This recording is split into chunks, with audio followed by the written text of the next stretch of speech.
Frères et sœurs bien-aimés dans le Seigneur, nous célébrons aujourd'hui le 3e dimanche de Carême.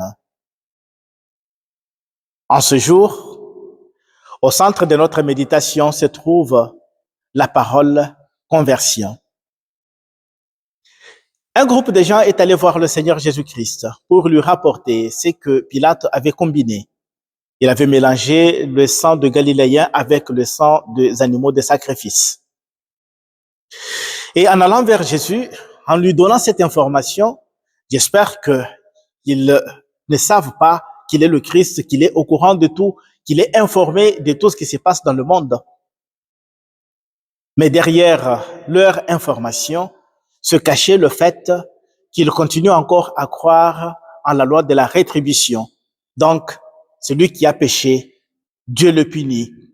Il le punit en le tuant, il le punit en lui donnant une maladie incurable, il le punit en punissant ses enfants, en lui privant du travail, en lui privant telle ou telle autre faveur, en lui donnant une maladie chronique, ou bien en lui donnant quelque chose pouvant témoigner à la face du monde qu'il a péché, pour que tous puissent le doiter et dire que cet homme est pécheur, cet homme est puni de Dieu.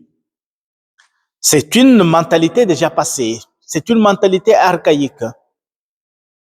Elle a déjà été révolue avec la période de Job, ainsi qu'avec la période de Tobie. Parfois, les gens de l'époque de Job, ils ont cru que le fait que Job avait perdu ses biens, ses enfants, même sa santé, le fait qu'il avait perdu tout son avoir, c'était une punition de la part de Dieu. Or, à la conclusion du livre de Job, nous savons tous, frères et sœurs, que le Seigneur, qui avait permis au Satan de tenter Job en lui disant de ne pas toucher à son cœur, de ne pas toucher à sa vie, c'est même Dieu donnera 100 fois plus que ce que Job avait perdu. Il lui donnera le centuple de tout ce qu'il avait perdu à cause ou grâce à sa fidélité. Et donc, aujourd'hui, le Seigneur Jésus qui prend cette information, il sait bien que ces gens viennent me provoquer. Ils voudraient m'emporter dans cette conception qui n'est pas celle de Dieu. Il voudrait que je confirme que celui qui a péché, il doit être rétribué, il doit être tué, il doit être souffrant, il doit subir les sorts méritant les sorts de ce qu'il venait de combiner.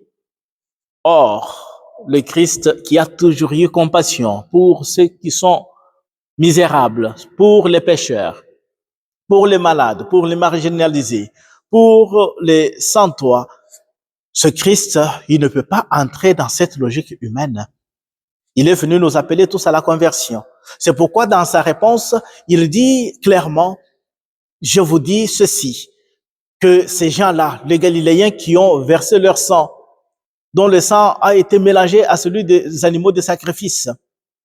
Je vous dis que les habitants de Jérusalem, sur lesquels s'était écroulée la tour de Siloé, ils n'étaient pas plus pécheurs que ceux qui sont restés en vie. Et donc, à vous, c'est devoir de vous convertir, car si vous ne vous convertissez pas, vous périrez de la même façon. Or, nous savons que nous sommes en marche vers la Pâque. Nous sommes en marche vers la résurrection de notre Seigneur Jésus-Christ.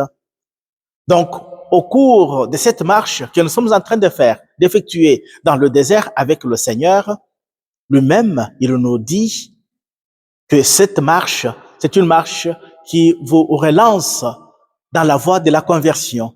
C'est une marche qui vous relance dans la voie de la pénitence. C'est une marche qui vous relance dans la voie du renoncement. Et donc, l'invitation que le Seigneur fait aujourd'hui, il ne la fait pas seulement à ceux-là qui sont venus lui dire à haute voix que Pilate a combiné ceci, il a fait cela, mais il voudrait aussi interpeller chacun de nous.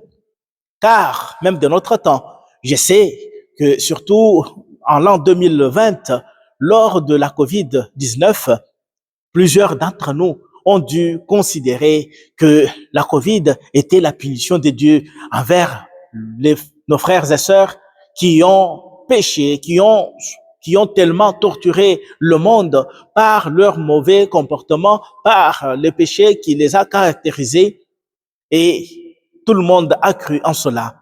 Ou parfois encore en entendant qu'il y a la guerre à l'est, à l'ouest, au nord, au sud, dans plusieurs pays du monde, certains pensent que ces guerres sont fruits de la punition de la part de Dieu.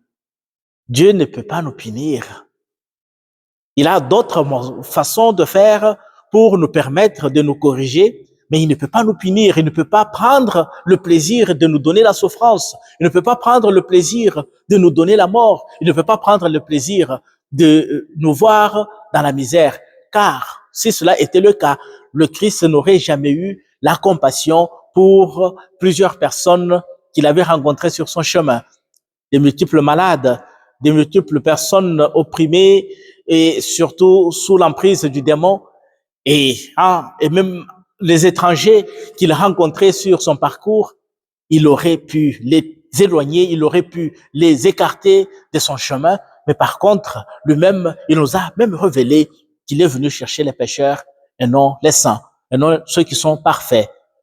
Et donc, l'invitation que nous lance le Seigneur en ce jour est celle de nous convertir. Nous devons nous convertir pour pouvoir ressusciter avec lui. Nous devons nous convertir pendant ce temps ainsi que pendant tous les jours de notre vie. Pourquoi? Parce que chaque jour que Dieu nous donne dans notre vie est une nouvelle chance qu'il nous donne pour nous permettre de nous approcher encore davantage de lui. Et donc, chacun de nous est appelé aujourd'hui à renoncer à ce péché, à renoncer à sa mauvaise façon de se comporter, à renoncer à des mauvaises paroles qui sortent de sa bouche, à renoncer à tout manque de considération que nous avons les uns envers les autres. Et surtout, le fait de considérer que les autres sont plus pécheurs que moi. Le Christ voudrait que nous puissions nous convertir par rapport à toutes ces choses. Et si nous nous convertissons, nous serons sauvés. Quand nous allons nous convertir, le Christ mourant sur la croix, il pourra ramener avec lui le péché que nous avons chargé sur ses épaules, de sorte qu'il nous donne la vie, qu'il nous donne la vie éternelle. Et donc, et si nous nous convertissons, nous serons sauvés. Quand nous allons nous convertir, le Christ mourant sur la croix, il pourra ramener avec lui le péché que nous avons chargé sur ses épaules, de sorte qu'il nous donne la vie, qu'il nous donne la vie éternelle.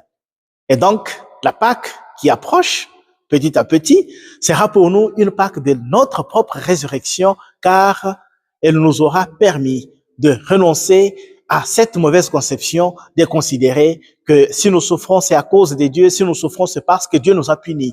Mais par contre, nous devons tout simplement nous interroger, nous devons tout simplement mûrir en nous le désir de nous repentir et d'embrasser la voie de la conversion que nous prêche le Christ en ce jour.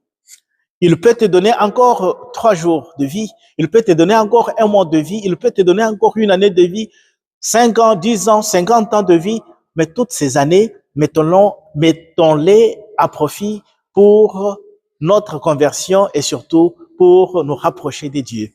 Sinon, nous allons périr, nous allons mourir comme ces gens-là qui sont morts en guerre, qui sont morts à travers le sacrifice accompli par Pilate en les mélangeant avec le sang des animaux. Que le Seigneur nous écoute en ce jour, comme il avait écouté aussi le cri du peuple d'Israël en Égypte. Dans la première lecture, nous l'avons suivi, le Seigneur parlant à Moïse, qui a eu le courage de faire un tour, de faire un détour au niveau où il avait vu le buisson ardent. Cette curiosité qu'il avait attirée vers le Seigneur s'est révélé à lui. Il lui a dit que j'ai écouté, j'ai entendu le cri de mon peuple et je suis venu pour les sauver. Je voudrais qu'en ce jour, en ce dimanche, grâce à ta conversion, grâce au sacrifice, à la pénitence que tu as manifestée déjà pendant ces quelques jours que nous avons déjà passés dans le désert, Que le Seigneur écoute aussi ton cri, qu'il te dise aussi, je suis descendu pour te sauver, je suis descendu pour te délivrer. Et le Seigneur est descendu nous délivrer dans la personne de son Fils Jésus-Christ, qui voudrait nous libérer complètement à 100% de toutes sortes de souillures, de toutes sortes de péchés et de tout ce qui a cherché à nuire à notre vie. Que le Seigneur nous bénisse et qu'il nous accorde la chance de renoncer au péché, la grâce de renoncer au mal que nous nourrissons chaque jour dans notre vie pour pouvoir nous laisser embrasser par sa miséricorde, sa tendresse et sa compassion qui dépasse tout autre don, tout autre cadeau que le monde puisse nous faire. Loué soit Jésus-Christ.